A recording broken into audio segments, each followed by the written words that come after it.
Hi, and welcome to Best in Tesla. Tesla has opened up their charging network, and not many people seem to understand the implication of this and how big Tesla is going to be in the energy sector. But at the same time, even though they are opening up the charging network, the benefits of owning a Tesla compared to the so-called competition is still so big that when people really start to realize this, many will probably just shift to a Tesla. So I would like to show you in this video that with Tesla's price cuts and they're opening up the charging network, there is no competition. Not even close.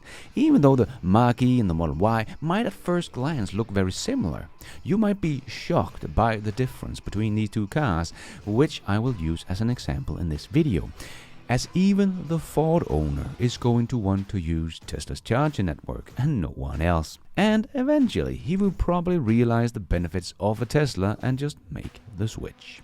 So let me show you why, and let's dive right in.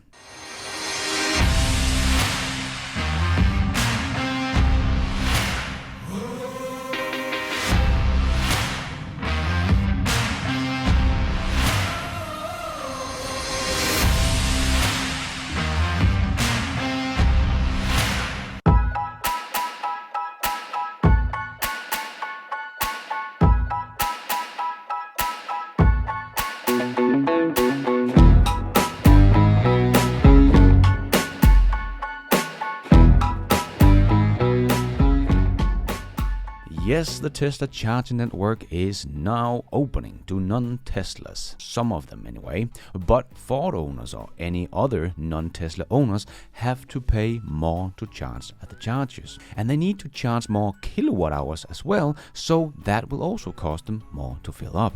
So why would people buy the Ford Mach-E over the Model Y right now, especially with the prices that I will come back to? Basically, the only reason is because of the way it looks.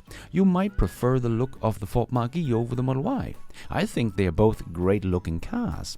So when it comes to the look, it is all about your preference, and you might prefer the Mach-E. But that is it. That's the only reason why you should buy the Mach-E over the Model Y. If you really dive down into the numbers, there is no logical reason to buy the Ford Mach-E over the Model Y anymore. And I actually like the Mach-E. I have nothing against that EV. It's a great EV. But when we compare it to a Tesla Model Y, we really see Tesla's advantage here. When you as a customer look at these two cars, they might look very similar in specs. The 0 to 60 is very similar, the range is very similar, but the Tesla Model Y is, according to EPA, the most efficient electric SUV ever made. So for Ford to compete with Tesla's Model Y on specs, they had to put in more batteries. The Ford Mach-E GT has a 99 kilowatt hour battery pack. The Model Y Performance from 2022 and forward has a 81 kilowatt hour battery pack. But the Model Y Performance does have 514 kilometers of range WLTP, whereas the Mach-E GT only has 490 kilometers of range WLTP. So you can still say this is very similar in range, only 24 kilometers more for the Tesla, or 5% more range. Yes, but it does that with 18% smaller battery pack, and the Model Y is even a bigger car. And the bigger battery in the Mach-E also means that this car handles worse than the Model Y. We have the Model Y handling the Moose test, for example, very well, where the Mach-E flew off the road at only 68 kilometers an hour. The Model Y could still handle it at 75 kilometers an hour. As the test driver of the cars said, the Ford underperforms, and the ESC system is to blame. It should work much more in a much more aggressive way to limit the rear end, or so to say, make the stability of the rear end much better. Unfortunately, that's the problem, because the rear end of the car is very unstable. The Model Y is much better. The Mustang, 68 kilometers an hour, that's maximum. The Model Y 75, completely different behavior. That's really good, that's really bad. So Ford is not even able to make an electric car that handles as well as a Tesla. that is saying something with Ford's over 100 years of experience of making cars. But it is not just the handling in tricky situation. We also have seen tests made where you put rollers under 3 wheels and see if the car can figure out how to get off using only 1 wheel with traction. And both cars got off, but the Tesla did also figure it out much faster than the Ford. So these are things that Ford should be very good at, handling and controlling the car, but even here, Tesla is beating Ford. And don't forget, you are in a much safer car with the Model Y, not just because it handles better in cases of emergency like the Moose test, but in the official Europe NCAP, the Tesla Model Y beats the Ford Mark E on all measures. And on safety assist features, the Mark E gets 82% and the Model Y gets 98%. No contest here. So which car would you choose to keep your family safe? Exactly. And speaking of your family car, when it comes to storage, the Model Y is by far the best choice. The Model Y has 700 liters trunk, where the Mark E only has a 402 liter trunk. And both does have frunks, but the Model Y has a 125 liters versus Mark E's 100 liters. So with the Model Y, you will get about 40% more cargo space. That is quite a lot. And don't get me started on software, because here Tesla is just in a league of its own. Here we cannot even compare these two cars. But even though the Model Y is a far superior car here, the cost of the Mark E here in my country is 620,000 Danish crowns with no extra add-ons. And the Model Y Performance without full self-driving costs 457,000 Danish crowns. So the Tesla Model Y Performance is about the equivalent of $24,000 cheaper than the Mark E GT.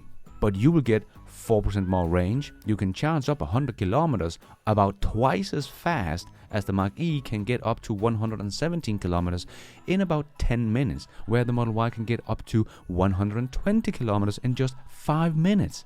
So the Model Y will charge twice as fast. And even in the US, the Mark E GT cost about $64,000 in the starting price, and then whatever the dealers will put on top of that. And the Model Y Performance cost $54,000, so $10,000 less. And even with all of these price cuts, Tesla's automotive gross margins was still above 20%, as we saw in the earnings call. So Tesla is still earning about $10,000 selling this car, where Ford has shown us they lose about $22,000 for every Mark E they sell. So this is not competition. This is just a slaughter, as Ford cannot lower their prices unless they want to die faster.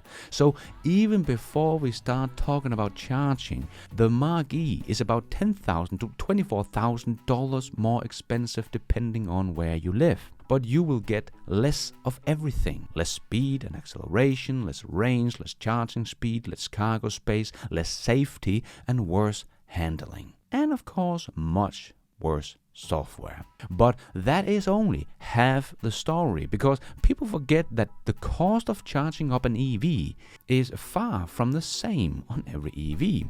And here the Ford loses big. But at the same time, we can also see that Tesla is not just opening up their EV chargers to non-Tesla, but they are undercutting all other energy providers on their cost of charging.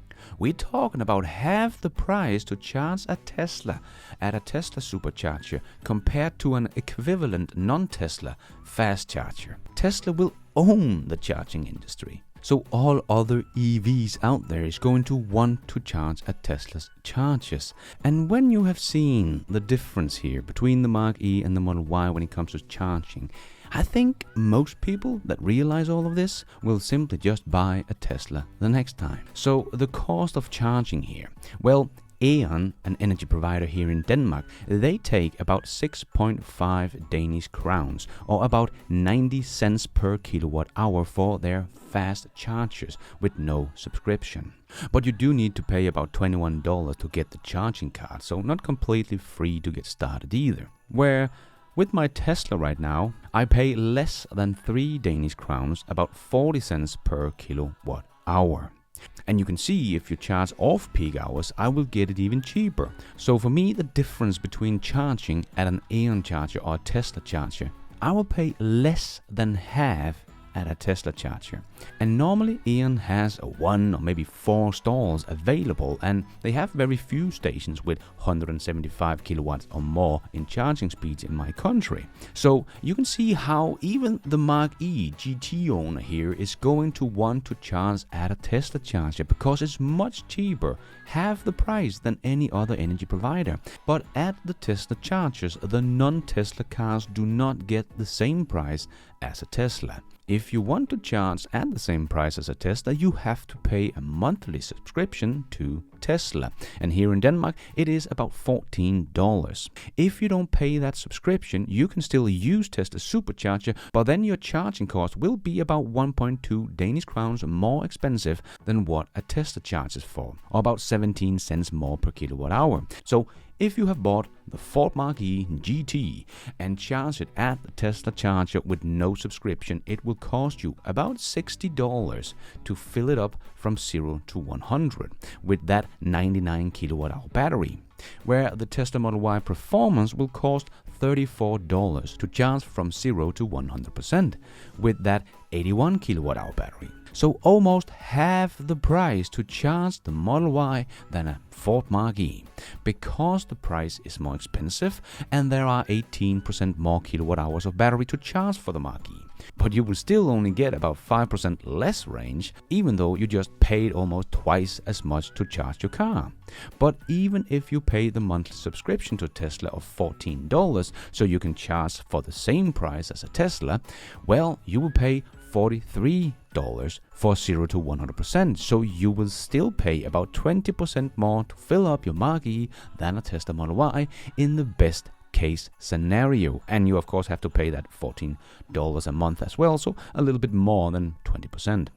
And in the worst case scenario, that you have bought a Ford Mark E because you hate everything Tesla, so you will not charge at their stupid superchargers. Then you can go to the Aeon charger and pay $92 to fill up your car on an equivalent fast charger. Now we're talking about 3 times as much to fill up your car if you don't want anything Tesla in your life.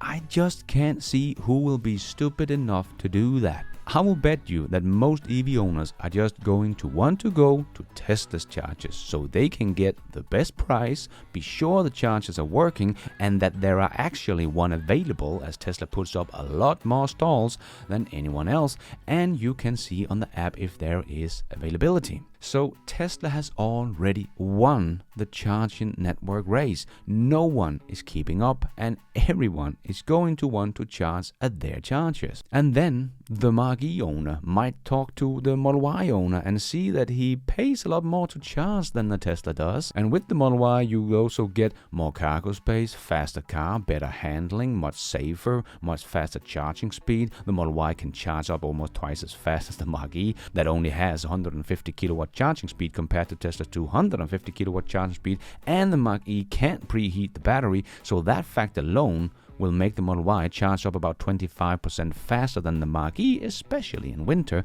but also has 18% bigger battery to charge, and you will get less mileage per kilowatt you charge. More and more people will realize this as Tesla opens up more and more chargers to non-Teslas. As I said before, Tesla opening up their charging network is one of the biggest marketing stunts in history. People just don't know it yet.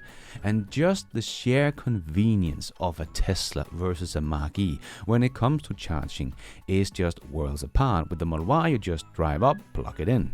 With the Mark E, you drive up, plug it in, you open the app, you choose your non-Tesla app, you choose your stall, and then you press start charging. If the price of charging is not going to make you shift to a Tesla instead of a non-Tesla, the convenience might.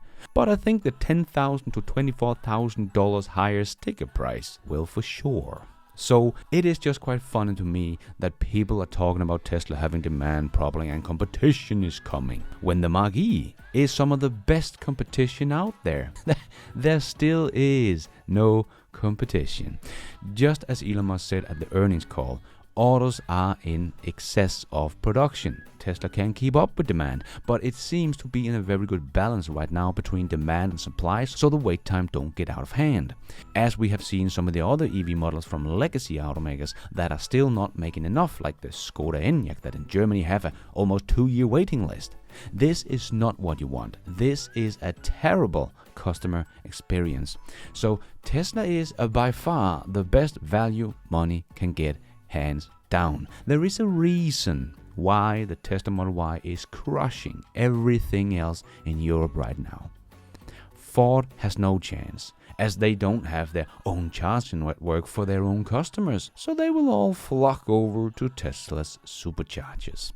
And Ford can't compete on price, as they would have to lower the price $10,000 on the Ford Mach-E GT to compete with the Model Y Performance, and then lose more than $30,000 per Mach-E they sell. Not really what you want when you're trying to ramp up production. Tesla has already won in the EV race and the charging race, and the price cuts just make sure Tesla will grow faster and become a force to be reckoned with in the overall car market.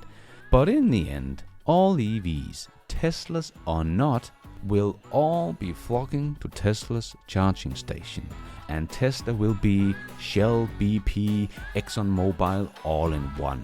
They will own the biggest and most used charging infrastructure for the entire transportation sector. Yeah, Tesla's margins are going to be just fine. And thank you for watching. And until next time, take care out there and be nice.